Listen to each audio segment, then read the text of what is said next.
현재 우리나라 역사상 가장 많은 개인회생 및 파산 신청 사건이 접수가 되었습니다. 자, 그로 인하여 수백만 명의 채권자분들은 이제 눈뜨고 자신의 피 같은 돈을 떼일 수밖에는 없겠죠. 정말이지 너무나도 안타깝습니다. 고려해도 안 될 때는 이성훈TV, 선불 없는 무료 의뢰 이성훈TV. 안녕하십니까. 돈을 받게 도와주는 돈도의 이성훈입니다.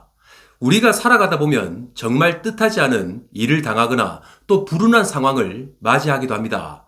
어쩔 수 없이 정말 힘든 상황을 맞이한 분들 같은 경우는 개인회생이나 파산 같은 법률적인 제도를 이용해서라도 다시 재기를 할 수 있도록 모두가 도와줘야겠죠. 자, 하지만 현실은 이런 제도를 악용하여 상대방의 돈을 떼먹거나 또는 사기를 치려고 하는 사람들이 훨씬 더 많기 때문에 문제라는 겁니다. 수많은 채권자분들이 채무자들의 개인회생이나 파산으로 인하여 왜 힘들어하는지 당해보지 않은 분들은 공감을 잘 하지 못하시겠죠. 그래서 오늘 왜 채권자분들이 억울해하는지, 그리고 채무자가 개인회생이나 파산을 신청했을 때 어떻게 대처를 하면 좋을지를 신속하게 알아보겠습니다. 자, 지금 현재 수많은 뉴스를 통해서도 나왔다시피 채무자들의 개인회생과 파산의 신청 건수가 우리나라 역사상 최고치를 돌파했습니다. 또한 금융권의 채무 조정 건수는 IMF 때보다 훨씬 더 많다는 것입니다. 그런데 여기서 중요한 것은 채무자가 개인 회생 및 파산을 신청하면서 법원에 제출하는 평균 채무의 건수는 12건 정도죠. 자, 그렇다면 올해 발생한 채무자의 개인회생 및 파산의 신청 건수를 15만 건으로 봤을 때 그 반대편에 있는, 즉 200만 명에 가까운 채권자분들은 눈을 뜨고 자신의 돈을 잃어버리고 있는 것입니다.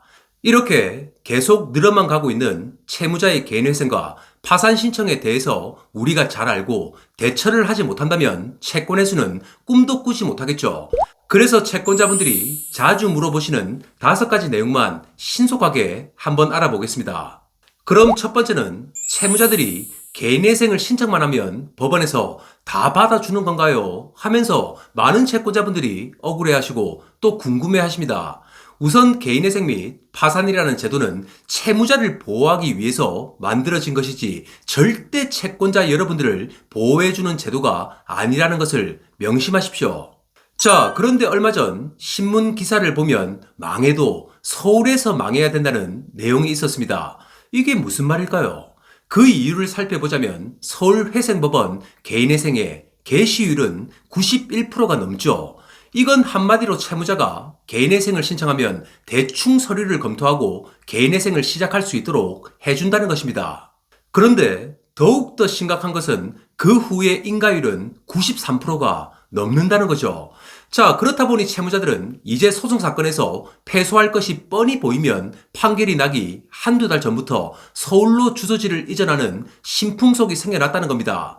또한 법원을 속이기 위해 휴대폰을 추가로 개통해서 서울 임시 주소지에 놓고 휴대폰 기지국 추적을 피하는 등 정말 다양한 꼼수가 활용되기도 한다는 거죠. 그리고 더욱더 황당한 것은 개인회생 및 파산을 전문적으로 하는 법률사무소에서 이런 불법적인 부분들을 채무자들에게 안내를 해주면서 영업활동을 하고 있다는 뉴스 기사였습니다. 자, 예를 들자면 얼마 전 제가 아는 사람도 영업직을 하면서 한 달에 꾸준하게 6,700만 원을 벌고 있었습니다. 그런데 외제차와 명품을 구매하고 또 주식을 하면서 연체가 시작이 됐죠. 그래서 개인회생을 전문으로 하는 법무사 사무실로 찾아가서 사무장에게 상담을 받고 여러 가지 편법을 안내받았습니다. 자, 그래서 자기 동생이 운영하는 사업장에 직원으로 등록한 뒤 급여를 200만 원 정도로 낮게 측정을 해서 개인회생 변제율을 엄청나게 낮춰버렸다는 거죠. 그렇게 해서 총 1억 6천만 원 정도의 채무 금액 중에서 1억 2천만 원을 법원으로부터 탕감을 받는 엄청난 매직이 일어난 것입니다. 그런데 개인회생 채권자 목록 중에는 자기 친구에게 빌린 돈까지 있었는데 감면을 받아서 좋다며 말하는 것을 보니까 진짜 미친 사람인 줄 알았습니다. 자, 정말 재밌는 자료가 있는데 같이 한번 보시죠. 얼마 전 서울회생법원에서 발간한 채무자들의 개인회생 및 파산을 분석한 자료입니다. 여기를 보시면 우선 채무가 발생한 시기부터 법원의 개인회생이나 파산을 신청하는 기간이 계속해서 짧아지고 있다는 것입니다. 즉 채무가 발생하고 1, 2년 안에 50%가 넘는 채무자들이 변제할 노력은 해보지도 않은 채 내 채무를 나라가 어떻게 좀 해보라고 그냥 던져버린다는 거죠. 그리고 개인회생 및 파산의 신청 원인, 즉 채무자들이 무슨 일 때문에 채무가 발생을 했는지 그 원인도 여기 정확하게 나와 있습니다. 보시게 되면 실직이나 또 근로소득 감소로 인해 생활이 힘들어져서 개인회생을 신청하는 사람들은 의외로 매년 줄고 있다는 것입니다. 자, 그런데 주식이나 코인 등에 투자를 했거나 또는 각종 도박이나 사치로 채무가 발생을 해서 신청을 하는 사람들이 꾸준하게 증가하고 있다는 거죠. 누가 봐도 이건 정말 심각한 거 아니겠습니까? 그런데 더욱더 주목해야 되는 부분은 개인회생이나 파산을 신청하고 또 경험을 했던 채무자들이 일정 기간이 지나서 재신청을 하는 경우가 증가를 하고 있다는 것입니다. 자, 그 말인즉슨 법적인 제도를 이용해서 돈을 팍팍 줄일 수 있는 감면의 달콤한 맛을 잊을 수가 없는 것이겠죠.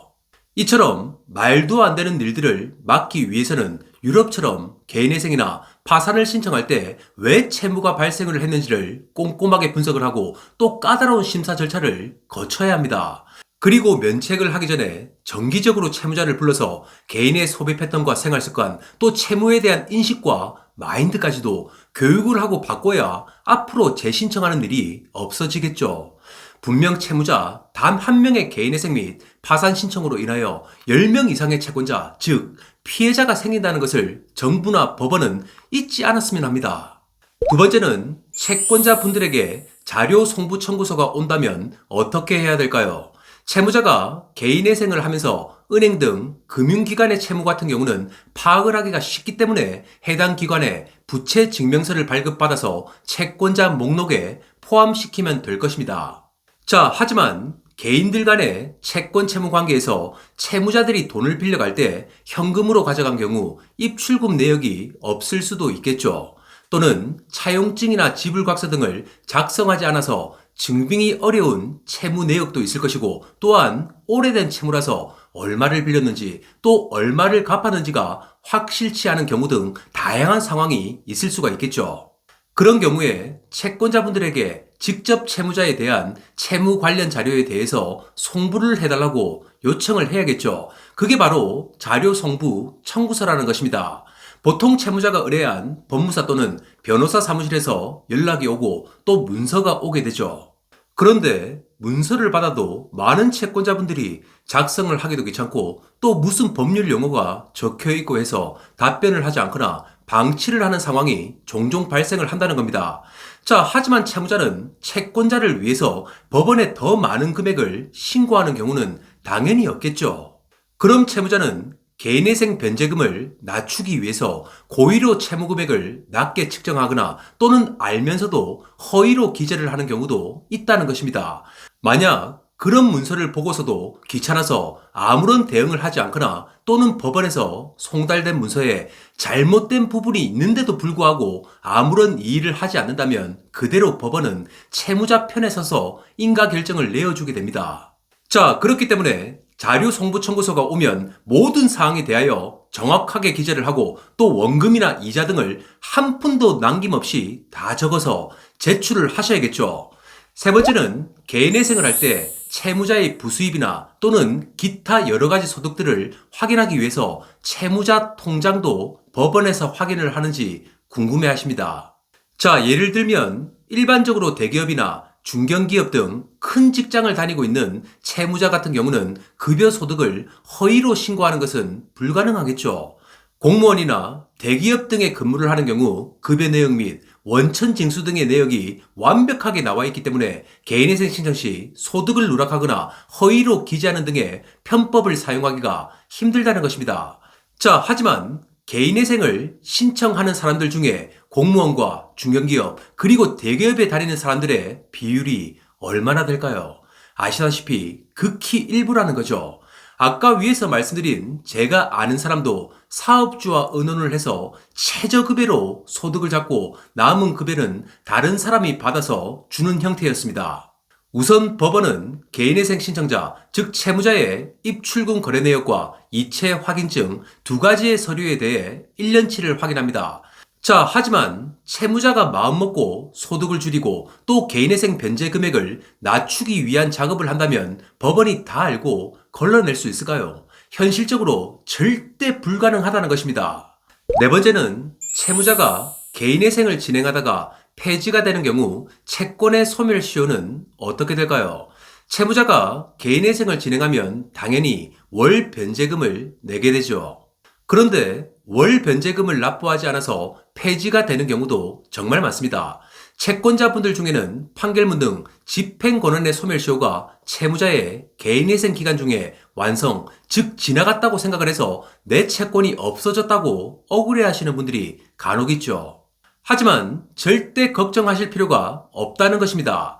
채무자가 개인회생 중 월 변제금을 납부하지 않아서 개인회생이 폐지가 된 경우 폐지 결정이 확정된 날로부터 새로운 소멸시효가 생겨난다는 겁니다. 각 채권의 원인관계에 해당하는 소멸시효가 다시 생겨나기 때문에 절대 본인의 소중한 돈을 포기하실 필요가 당연히 없다는 거죠. 자, 마지막 다섯 번째는 법원이 배우자의 재산까지 확인을 하는지 정말 많은 채권자분들이 궁금해 하십니다. 예를 들어 원래는 채무자 배우자의 부동산이 있으면 그 재산 2분의 1을 청산가치에 포함시켰습니다. 청산가치 보장의 원칙에 따라 개인회생 시 채무자가 변제하는 금액은 청산가치보다 많아야 하죠. 자, 그렇다면 원래대로 배우자의 부동산 2분의 1을 청산가치로 넣는다면 채권자분들에게 그나마 많은 돈이 변제가 될 것입니다. 그런데 서울회생법원을 시작으로 이제 배우자의 재산은 전혀 반영하지 않겠다는 실무준칙 개정이 있었고 지금 현재 시행되고 있다는 거죠. 이에 따라 수원회생법원 또 부산회생법원 등은 벌써 적용을 하고 있고 이제 우리나라 모든 법원에 적용이 될 겁니다. 배우자가 결혼 전에 부동산을 증여 또는 상속을 받은 고유재산이면 충분히 이해를 합니다. 자, 하지만 결혼 후 채무자와 같이 생활을 하면서 증식한 재산을 반영하지 않는다면 이게 말이 되나요? 정말 채권자분들은 돈을 못 받아서 뜬 눈으로 밤을 지새우는데 채무자는 빼돌린 재산을 전부 배우자 명의로 해서 잘 먹고 잘 사는 것이 말이 되느냐 말입니다. 그런데도 법원은 채무자들의 어려움을 적극 이해하고 또 보호를 해준다면 다시 일어날 수 있기 때문에 경제에 도움이 된다고 하죠. 그럼 반대로 10배나 많은 채권자분들은 이제 어떻게 되는 겁니까? 이렇게 되면 어떤 누가 상대방을 믿고 거래를 하고 또 어떤 누가 밖에 나와서 일을 하면서 경제 활동을 할 수가 있을까요? 자, 하지만 이럴 때일수록 정말 우리 채권자분들은 자신의 돈과 권리를 지키기 위해서 능동적이고 또 현명하게 대응을 해야 될 것입니다. 돈도는 채권자 여러분들의 돈과 권리를 찾기 위해서 끝까지 함께 하겠습니다. 오늘 방송도 도움이 되셨다면 구독과 좋아요를 부탁드리겠습니다. 이상 돈을 받게 도와주는 돈도의 이성훈이었습니다. 감사합니다.